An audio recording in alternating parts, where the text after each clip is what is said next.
Olá, meu amigo!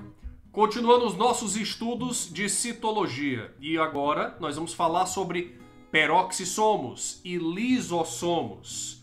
Você sabe qual é a função deles?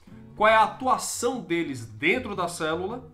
Se não, fica aí que esse vídeo é para você. Meu nome é Paulo Aragão e esse é o Minuto Biológico.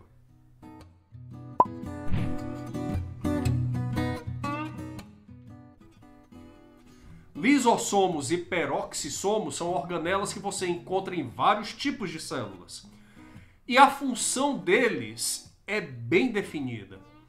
Os lisossomos têm como função básica fazer a digestão intracelular. Ou seja, quando a célula recebe nutrientes, em alguns casos ela precisa fagocitar o nutriente e realizar um processo digestório. E esse processo de digestão é feito por quem? Pelos lisossomos. Dentro do lisossomo, você vai ter enzimas digestivas, ou seja, enzimas que realizam o processo de digestão. Como é uma digestão que está acontecendo dentro da célula, chama-se de digestão intracelular. Ah, mas como é que ele foi formado? De onde é que veio os lisossomos? Lá do complexo golgiense. Lembra que nós falamos que o complexo golgiense faz o empacotamento de substâncias? Ou seja, coloca ela dentro de vesículas.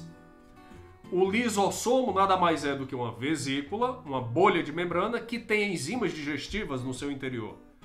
E assim, ele pode realizar o processo de digestão intracelular. Mas como isso funciona com melhores detalhes? A partícula de alimento se aproxima da célula. E aí a célula vai então englobar essa partícula. É o que nós chamamos de endocitose, o processo de englobamento de partículas pela célula. Essa endocitose pode ser de dois tipos, uma fagocitose ou uma pinocitose. A fagocitose é quando a célula engloba partículas sólidas e a pinocitose é quando ela engloba partículas líquidas. A maneira que a célula faz isso varia. No caso da fagocitose, ela forma, digamos, projeções, como se fosse uma onda da membrana englobando a partícula. Essas pequenas projeções da membrana que têm por objetivo englobar as partículas são chamadas de pseudópodes.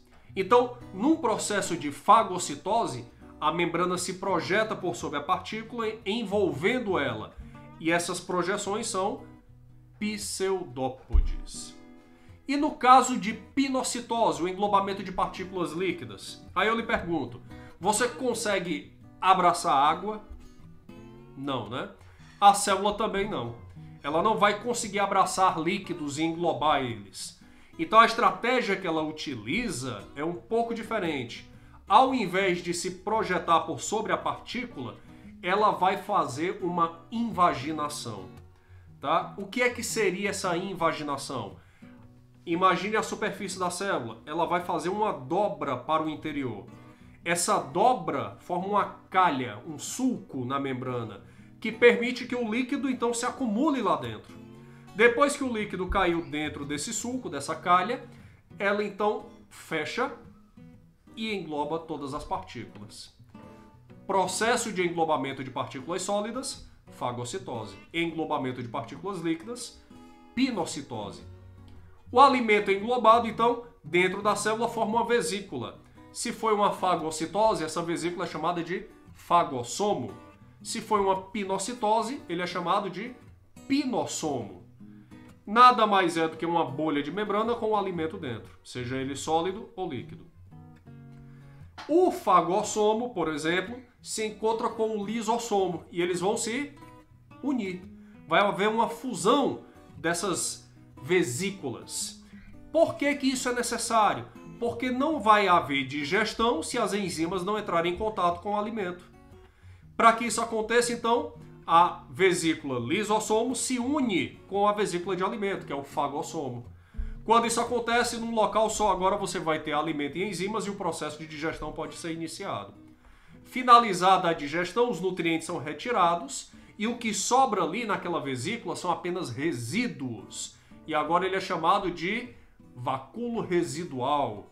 porque dentro dele estão o quê? Os resíduos da digestão intracelular.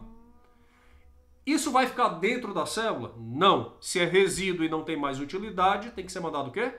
Para fora. A vesícula, então, se aproxima da membrana da célula e une-se a ela.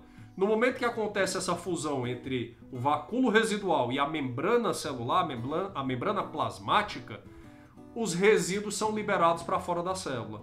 Ah, professor, o senhor falou disso, o senhor falou lá na secreção celular. É quase isso.